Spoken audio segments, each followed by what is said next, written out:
Hello dear exam comrades, তোমাদের প্রত্যেককে welcome exam comrades অ্যাচিভার্সিটিতে। আমি অর্ণব শর্মা। যেমনভাবে তোমাদেরকে কপি চেকিংয়ের অ্যানালিসিস করে থাকি, যাতে তোমরা তোমাদের ভুলগুলো দেখতে পারো এবং নিজেদেরকে উত্তীর্ণ করতে পারো। সামনের যেহেতু পিএসসির মেন্স রয়েছে, পুলিশ এসআইয়ের মেন্সের এক্সামগুলো রয়েছে, ডেসক্রিপটিভ পেপার রয়েছে, সেই নিরিখেই এই সেশনগুলো। চলো কথা না বাড়িয়ে আজকে একটি প্রেসি রাইটিং নিয়ে আলোচনা করব, যেখানে কার কোথায় কী ভুলভ্রান্তি হচ্ছে তোমাদেরই বন্ধুবান্ধব যারা মক টেস্টে অংশগ্রহণ করছো। তো সেখান থেকেই একটি প্রেসি যেটা মকে নেওয়া হয়েছে এবং ছাত্রছাত্রী কোথায় কী ভুল হচ্ছে সেগুলো একটুখানি অ্যানালিসিস করার চেষ্টা করি, যাতে তোমরা নিজেরাও নিজেদেরকে মতো করে পয়েন্ট অফ ভিউগুলো বুঝতে পারো যে কী করে একটা নাম্বারকে এনরিচ করা যায়। এনিওয়ে, প্রসঙ্গত বলে রাখি, যারা যারা এই অনলাইন মক টেস্টের জন্য দীর্ঘদিন ধরে বলে যাচ্ছিলে, তো ৫টা ফুল লেন্থের মকের একটা অনলাইন মক সিরিজ শুরু হচ্ছে ৭ তারিখ থেকে। এই আগামী যে ডিসেম্বর মাসের ৭ তারিখ, সেখান থেকে শুরু হচ্ছে। তো এক্সামগুলো হবে ৭, ১০, ১৪, ১৭ এবং ২১শে ডিসেম্বর। এবং মক এবং মকের কোয়েশ্চেন, মকের মডেল অ্যান্সার সবই দিয়ে দেওয়া হবে এবং কপি চেকিংটাও হবে। পরবর্তী যে পরীক্ষাটা আসছে, মানে ৭ তারিখে যদি পরীক্ষা হয়, ১৪ তারিখে ১০ তারিখে তোমার এক্সামের আগ দিয়েই খাতাগুলো ফেরত দিয়ে দেওয়া হবে এবং সমস্তটাই হবে হোয়াটসঅ্যাপ গ্রুপের মাধ্যমে। আ তো যারা যারা যোগাযোগ করেছিলে, ৫০টা সিট লিমিট রয়েছে। এই প্রক্রিয়াটা, অ্যাডমিশনটা চলবে এই ৬ তারিখ অবধি। ৬ই ডিসেম্বর, অর্থাৎ আজকে আ যখন তুমি ক্লাসটা দেখছো, তখন সেটা হচ্ছে ৫ই ডিসেম্বর এবং আজকে আর ৫ তারিখ ৬ তারিখ অবধি ২ দিন ধরে এই অ্যাডমিশন প্রসেস চলবে। আ এবং এর আগে যদি ৫০টা হয়ে যায়, তাহলে তখনই কিন্তু অ্যাডমিশন ক্লোজ হয়ে যাবে। সমস্ত ডিটেল দেয়াই আছে এখানে। দেখে নিও একটুখানি। এবং আ এছাড়াও বেশ কিছু ই-বুকস দিয়ে দেওয়া হবে, যেখানে তোমরা মেটেরিয়ালগুলো পড়ে নিজেকে একটু উত্তীর্ণ করতে পারো। এনিওয়ে, এই হচ্ছে বিষয়। চলে আসি এবার আমরা কোয়েশ্চেনে। দেখে নাও মন দিয়ে, কোয়েশ্চেনটা একটু ভালো করে আমরা পড়বো, এনালিসিস করবো এবং তারপর তোমাদেরই বন্ধু-বান্ধব যে অ্যান্সারটা লিখেছে, আ সেই অ্যান্সারটার আমরা এনালিসিস করবো যে কি করতে পারলে আরেকটু ভালো হয় বা কোথায়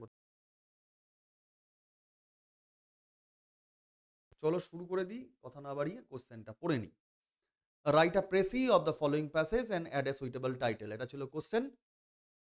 মূল প্যাসেজে বলে দেওয়া হয়েছে, society often measures success in terms of wealth, fame and power. এ পরিমাপ করে তার সম্পদ কিংবা যে তার তার নামযশ এবং তার ক্ষমতা দ্বারা। Yet these are transient achievements that can vanish with time. সময়ের অতল গহ্বরে যখন সময় বয়ে যায়, সেরকমভাবেই কিন্তু এই ধরনের অ্যাচিভমেন্টগুলো হারিয়ে যায়। Real success lies in the ability to remain honest, humble and content while pursuing one's goal. প্রকৃত অর্থেই সফলতা কোথায় লুকিয়ে থাকে? লুকিয়ে থাকে একটা সক্ষমতাতে। কোন ধরনের সক্ষমতা? যেটা তৈরি হয় সততা, তৈরি হয় হাম্বলনেস দিয়ে, তৈরি হয় যে একে অপরকে বা নিজের যে গোল সেটাকে সম্পূর্ণ করার মাধ্যমে। এ পারসন হু কম্প্রোমাইজেস ইন্টিগ্রিটি, যে তার এই ফর অ্যাম্বিশন, তার লক্ষ্যমাত্রাকে পূরণ করার জন্য সে এই সমস্ত সহাবস্থাঙ্গ যারাকে উবিয়ে দেয়, মিলমিশিয়ে দেয়, মে উইন টেম্পোরারি অ্যাপ্লস, তারা হয়তো সময়কালের জন্য, কিছুদিনের জন্য হয়তো জিতে যেতে পারেন, সফলতা পেতে পারেন। বাট লসেস ইনার পিস, তারা অন্তরের আত্মিক যে শান্তি, তা থেকে তারা বঞ্চিত হন, তারা সেটা হারিয়ে ফেলেন। সাকসেস শুড নট বি জাজ by what a man gains from the world. এই জগৎ থেকে একটা মানুষ কি পেলো না পেলো এই হিসাবটা না করে, বা সে কি অ্যাচিভ করলো, কি লাভ করলো, এই হিসাব দিয়ে কারোর সফলতাকে পরিমাপ করা উচিত নয়। But by what the world gains from him, পৃথিবী কি করে সেই মানুষের কাছ থেকে কি পেলো, সেই হিসাব করতে পারলে বরং প্রকৃত সফলতা সেই মানুষটার পাওয়া যায়।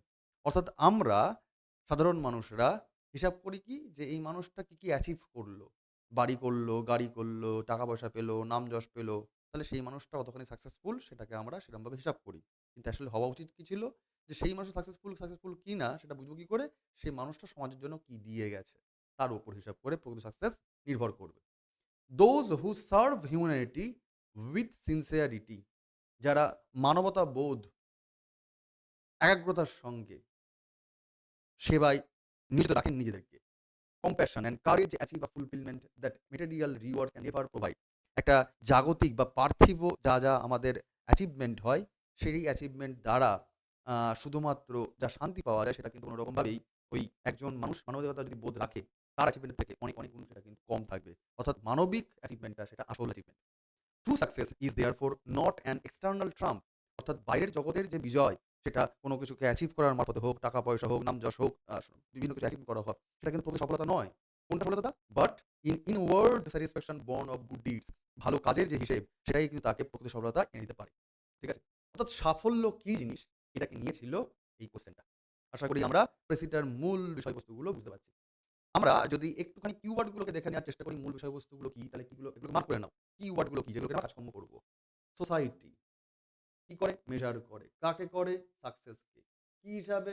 বাইরের জগতের নাম ডাকগুলোকে, ওয়েলথ, ফেম, পাওয়ারের উপর ডিপেন্ড করে সেগুলোকে আমরা মেজার করি সফলতা কি জিনিস। কিন্তু হওয়া উচিত কি ছিল? যে রিয়াল সাকসেস সেটা কাকের উপর নির্ভর করছে? যে ability to remain honest, humble and content. ঠিক আছে? যে অন্যের ওপর, অন্যকে কি করে আমরা এগিয়ে নিয়ে যাবো, নিজেকে সততা রাখবো, কি করে মানবতাবোধ রেখে দেবো, সহনশীল হবো, সেগুলোর উপর ডিপেন্ড করে থাকবে। অর্থাৎ বাইরের যে জগতের যে আ যেতে দেওয়া, ঠিক আছে? সেটা টেম্পোরারি। সেটা টেম্পোরারি জয়, সেটা টেম্পোরারি সফলতা, সেটা কোনরকমভাবেই কিন্তু আত্মিক শান্তি দেবে না বাইরের জগতের অ্যাচিভমেন্ট। ঠিক আছে? তো অ্যাচিভমেন্ট দেবে কি? অ্যাচিভমেন্ট দেবে যারা এই হিউম্যানিটিকে সার্ভ করছেন। ঠিক আছে? যারা কম্প্যাশন এর সঙ্গে, কারেজের সঙ্গে বাইরের বদলে পৃথিবীকে কিছু দিয়ে যাচ্ছেন। ঠিক আছে? সেটাই হচ্ছে প্রকৃত স্যাটিসফ্যাকশন। তো ভালো কাজ, গুড ডিডস স্যাটিসফাইড ইনওয়ার্ড। তো এইটাই ছিল মূল কিওয়ার্ড, এবং এই কিওয়ার্ড গুলোকে যদি আমরা অ্যাসেন্ডিং, ডিসেন্ডিং পুরো সিনক্রোনাইজ করে লেখার চেষ্টা করি, তাহলে সেটা আমাদের প্রেসি রাইটিং সারাংশ লেখা হয়ে যাবে। কোন রকমভাবে নিজের ভাবার্থ দেয়ার চেষ্টা করব না প্রেসি রাইটিং এ। এগুলো দীর্ঘদিন ধরে তোমাদের ক্লাসে শেখানো হয়েছে। চলো এবার তোমাদের বন্ধুটি কি অ্যান্সার করেছে একটু দেখে নেওয়া যাক। শিরোনাম নিয়ে পরে আলোচনা করছি। কি লিখেছে? Success is defined by achievements that can stand the test of time. That can stand the test of time, এটাকে না করে একে করা যেতে পারে that withstand time. That withstand time, এটা বলতে পারলে ভালো হয়।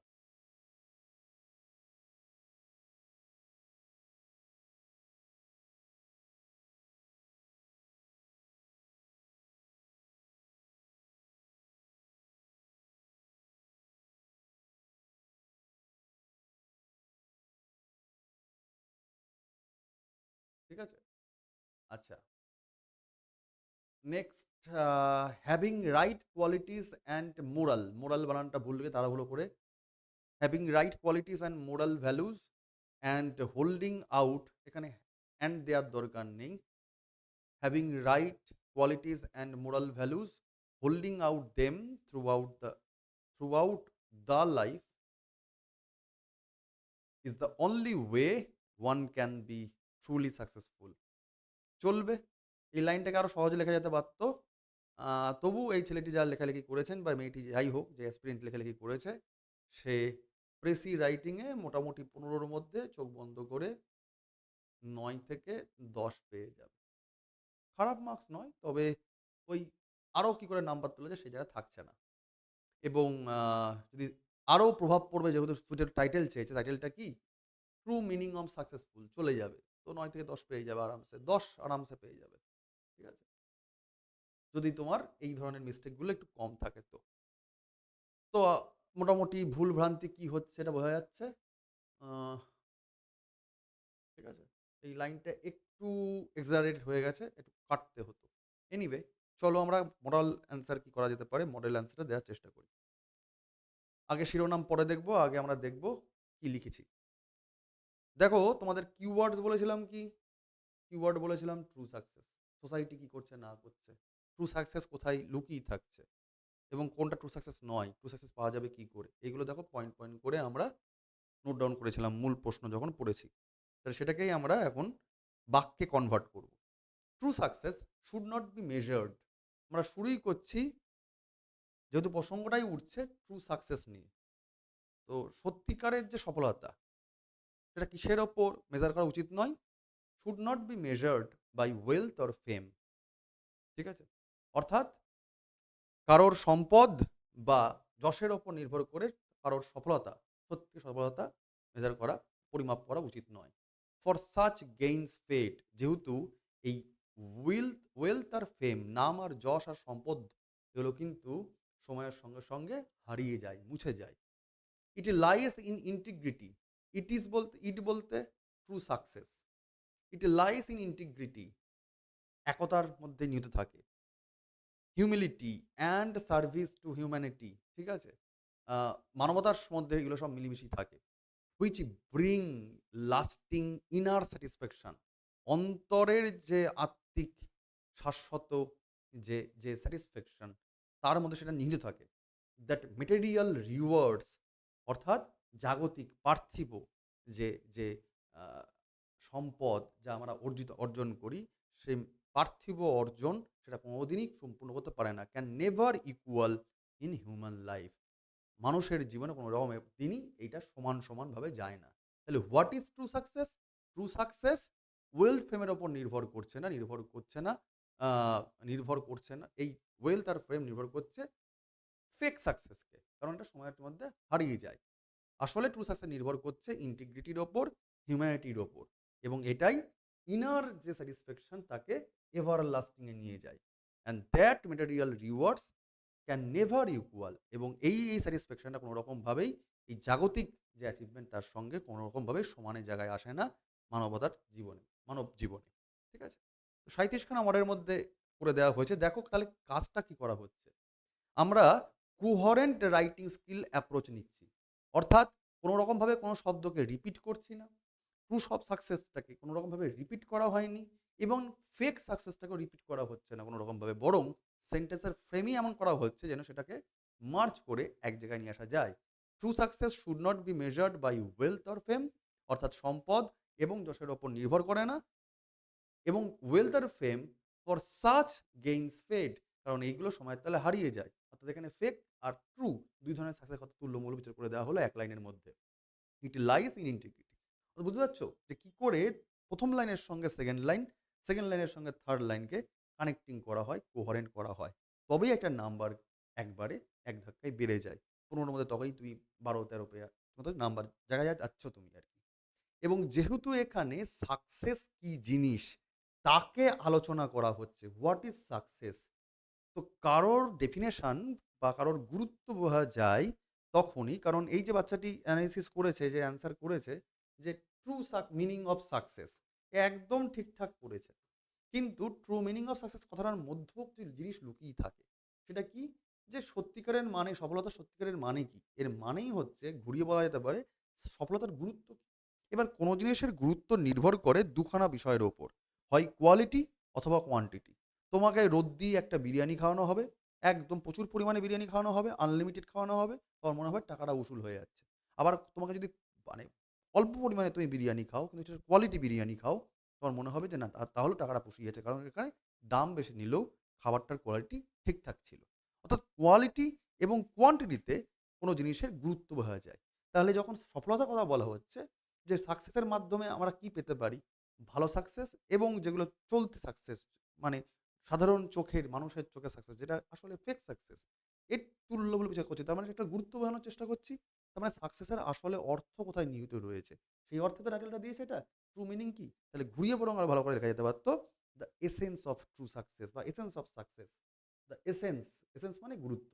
The essence of true success, that will be the right, apt and most suitable title. ঠিক আছে? তো এরমভাবে আমরা প্র্যাকটিস করব। এরকম দিকগুলোকে মাথায় মধ্যে রেখে প্র্যাকটিস করে, যাতে নাম্বার আরো বেশি করে এনহ্যান্স করে। তো যাওয়ার আগে একবার শেষ মনে করিয়ে দিই, যে সামনেই ৭ তারিখ থেকে কিন্তু ফুল লেন্থের মক মক মানে যে লেন্থ ফুল লেন্থের যে মক সিরিজ অনলাইনে, সেটা কিন্তু শুরু হয়ে যাচ্ছে। পরীক্ষা হবে কবে? মক ৭, ১০, ১৪, ১৭, ২১ তারিখ। প্রথম মকের পরের মকের আগেই কিন্তু এই মাঝখানে খাতা ফেরত দিয়ে দেওয়া হবে। যারা অংশগ্রহণ করতে চাও তারা এই নাম্বারে হোয়াটসঅ্যাপ করে নেবে। দেখো নাম্বারটা একবার বলে দিচ্ছি এখানে। সেটা হচ্ছে 9143886331। কি করবে? নিজের নাম লিখবে, ক্লার্কশিপ অনলাইন মক বলে এই নাম্বারে হোয়াটসঅ্যাপ করবে। নিজের নাম লিখে ক্লার্কশিপ অনলাইন মক বলে দিলেই ডিটেল পাঠিয়ে দেওয়া হবে। সেই পদ্ধতিগুলো তোমরা মেইনটেইন করবে। তোমাকে হোয়াটসঅ্যাপেও জয়েন করিয়ে দেওয়া হবে। ৭ তারিখে তোমার কোয়েশ্চেন পড়ে যাবে। টাইম সমস্ত কিছু গ্রুপে জানিয়ে দেওয়া হবে। ঠিক?